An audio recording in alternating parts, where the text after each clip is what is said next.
రాష్ట్రాన్ని ఆర్థికంగా దివాలా తీసిన జగన్ ప్రభుత్వాన్ని రానున్న ఎన్నికల్లో ఓడించాలని Andhra Pradesh Congress party working president Janga Gautam అన్నారు. స్థానిక జిల్లా పార్టీ కార్యాలయంలో మీడియా సమావేశంలో పాల్గొని మాట్లాడారు. ఈ కార్యక్రమంలో పిసిసి ఉపాధ్యక్షులు శ్రీపతి ప్రకాశం, ఎస్సీసీఎల్ రాష్ట్ర working president ఉద్దండి Mallikarjun, Koruvi Vinay Kumar, Markapuram Congress party నాయకులు సయ్యద్ జావేద్ అన్వర్, ఒంగోలు పట్టణ నాయకులు నాగలక్ష్మి, ఉంగరాల సీను తదితరులు బాగున్నారు.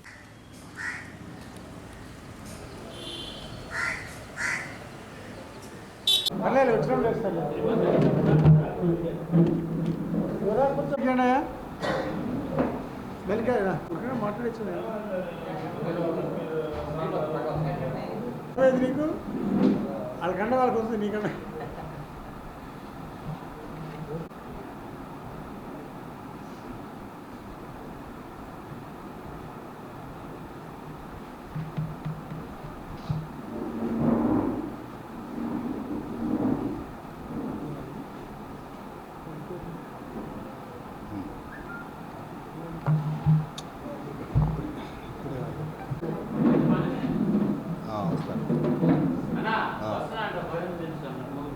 సార్ నమస్కారం.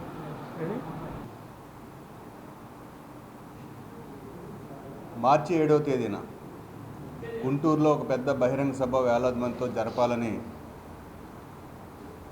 దానికోసం సన్నాహం కోసం తిరుగుతున్న క్రమంలో ఇప్పుడే ఒక 10 నిమిషాల క్రితమే మాకు సమాచారం అందింది. కొద్దిగా ఈ సభని ఈ శివరాత్రి 8వ తేదీ 9వ తేదీ ఉన్నాయనే కారణంతో ఆ సభని వాయిదా వేయటం జరిగింది. సో ఈ ప్రకటన కూడా మిత్రులకి పత్రిక ద్వారానే ఇక్కడ ఒంగోలులో ప్రకటన చేస్తూ ఉన్నాం. 7వ తేదీ కాకుండా మరో తేదీన ఆ సభ జరుగుతుంది. ఆ తేదీ ఏంటనేది మీకు మళ్ళీ తెలియజేస్తాం. అయితే ఈ సభ ఆ ఉద్దేశాన్ని ముఖ్యంగా పత్రికలతో షేర్ చేసుకోవచ్చు. సభ అంశాన్ని కీలకమైనది కనుక ఆంధ్రప్రదేశ్ రాష్ట్రం సుమారు 11 లక్షల కోట్ల అప్పుకు చేరింది. జగన్మోహన్ రెడ్డి గారి ప్రభుత్వ హయాంలోనే సుమారు 8 లక్షల కోట్ల అప్పు చేశారు. మన రాష్ట్రంలోని ఆర్థిక నిపుణులు మన రాష్ట్రం ఎక్కడెక్కడ ఎంత అప్పు చేసింది, వేటిని తాకట్టు పెట్టి అప్పు చేసింది, ఏ బ్యాంకుల్లో అప్పు చేసింది, ఈ వివరాలు సేకరించడానికి ప్రయత్నం చేస్తూ ఉంటే ప్రభుత్వం నుంచి సరైన సమాచారం లేక వాస్తవ లెక్కలను చెప్పలేని పరిస్థితి ఆంధ్రప్రదేశ్లో నెలకొని ఉంది. కనుక ఆంధ్రప్రదేశ్ యొక్క ఆర్థిక పరిస్థితి చూస్తూ ఉంటే రాష్ట్రం ఒక ఆర్థిక సంక్షోభంలోకి కూరుకుపోయింది. నెల నెల తెచ్చిన అప్పులకి వడ్డీలు కట్టలేని పరిస్థితి రాబోతూ ఉన్నది. ప్రతిరోజు రాష్ట్రం నడపడానికి, ప్రభుత్వ యంత్రాంగ వ్యవహారాలు నడపడానికి ప్రతిరోజు సుమారు 300 కోట్ల రూపాయల అప్పుని తెచ్చుకోవాల్సిన దుస్థితి వచ్చింది. ఈ ఆర్థిక సంక్షోభాన్ని గత 10 ఏళ్లుగా పాలించినటువంటి చంద్రబాబు నాయుడు, ముఖ్యంగా జగన్మోహన్ రెడ్డి గారు ఇంత దుస్థితిని ఆంధ్రప్రదేశ్ తీసుకొచ్చారు. ఈ పరిస్థితుల్లో అప్పు పుట్టకపోతే, రోజువారీ అప్పు కానీ నెలవారీ అప్పులు కానీ పుట్టకపోతే ఉద్యోగస్తులకు జీతాలు ఇచ్చే పరిస్థితి రాష్ట్ర ప్రభుత్వం దగ్గర లేదు. ఒక అభివృద్ధి ఎజెండా ఏం కావాలి, ఆ ఎజెండా మీద మాట్లాడగలిగిన వాళ్ళే ప్రజలకు ప్రత్యామ్నాయం. భారతీయ జనతా పార్టీ తన ఎజెండా చెప్పేసింది. ఆ భారతీయ జనతా పార్టీతో పొత్తుకెళ్తున్న వాళ్ళ ఎజెండా ఏంటో స్పష్టమైపోతుంది. ఆల్రెడీ అప్పులు చేసిన ముఖ్యమంత్రి ఏం చేశాడో తెలిసిపోయింది.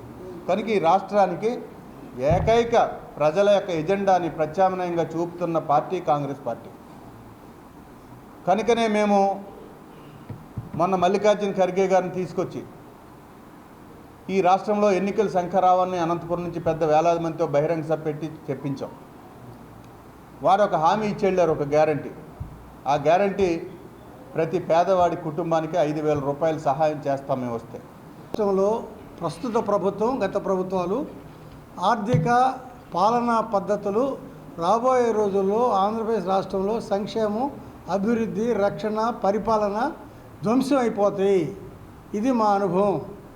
వాళ్ళ రాజకీయ విధానాలు, ఆర్థిక విధానాల కారణంగా బడుగు బలహీన వర్గాలకి సంక్షేమం, అభివృద్ధి, రక్షణ కరువైపోయింది. పరిపాలనా పద్ధతులు కూడా మార్పులు చాలా జరిగినాయి. ఎస్సీ కార్పొరేషన్ ద్వారా, బీసీ మైనార్టీ కార్పొరేషన్ ద్వారా రావాల్సిన అన్ని పథకాలు ఆపేశారు. భవిష్యత్తులో కూడా చేయరు. ఇప్పుడు ప్రభుత్వం అమలు చేసినటువంటి మనీ ట్రాన్స్ఫర్ స్కీములు ఇందాక గౌతమ్ గారు చెప్పినట్టుగా ఆర్థిక వెసులుబాటు లేకపోతే చేసే సాధ్యం కాదు. ప్రభుత్వం ఈ రోజున జిఎస్టీ పద్ధతుల్లో కేంద్రం నుంచి నిధులు తీసుకొస్తే తప్ప, అంటే సెంట్రల్ ట్యాక్సెస్ నుంచి వచ్చే వాటా తప్ప వీళ్ళకి అదనంగా వచ్చే వనరులు లేవు. ఎందుకంటే ఇసుక ఓపెన్ మార్కెట్లో పెట్టారు, సారా ఓపెన్ మార్కెట్లో పెట్టారు, మైనింగ్ ఓపెన్ మార్కెట్, అన్ని రకాలుగా ఓపెన్ మార్కెట్ పెట్టి ఒక కంపెనీలకు అప్పచెప్పి వాళ్ళ దగ్గర నుంచి లీజ్ తీసుకుంటా ఉన్నారు. ఈ విధానాల వలన మొత్తం వనరుల దోపిడీ జరుగుతుంది. పాలన అంతా కూడా కుంపు అయిపోయింది. రోజున గత 10 సంవత్సరాల కన్నా ఈ రోజున కాంగ్రెస్ పార్టీ రోజు రోజుకి అభివృద్ధి సూచిక, కాంగ్రెస్ పార్టీలోనే మరి ఈ దేశ భవిష్యత్తు కానీ ఈ రాష్ట్ర భవిష్యత్తు కానీ ఉంటుందనేటటువంటి ఉద్దేశం మీద ఈ రోజున రైతాంగం అయితేనేమి, కార్మికులైతేనేమి, కర్షకులైతేనేమి, ఉద్యోగస్తులైతేనేమి అందరూ కూడా మరి ఇందిరాగాంధీ పరిపాలన రావాలి, ఇందిరమ రాజ్యం రావాలి, ఇందిరమ రాజ్యం వస్తేనే ఇంటింటి సౌభాగ్యం అనేటటువంటి ఆలోచనతోటి ఈ రోజున కాంగ్రెస్ పార్టీని బలపరచడానికి ఈ రోజున ప్రజానీకం ముందుకు వస్తూ ఉంది. వారికి ధన్యవాదాలు తెలియజేస్తూ ఉన్నాం. ఈ రోజున చూసినట్లయితే మరి గతంలో శ్రీమతి ఇందిరాగాంధీ గారి యొక్క పరిపాలనలో గరీబ్ హఠావో అనేటటువంటి ఒక ముఖ్య నినాదాన్ని తీసుకొని పేద బడుగు బలహీన వర్గాల వారికి ఏ విధమైనటువంటి పరిస్థితులు మరి వారి సంక్షేమం కోసం ఎంత కష్టపడి పనిచేసిందో అది ఒకసారి ప్రజానీకం కూడా గుర్తు చేసుకోవాల్సిన అవసరం ఉంది.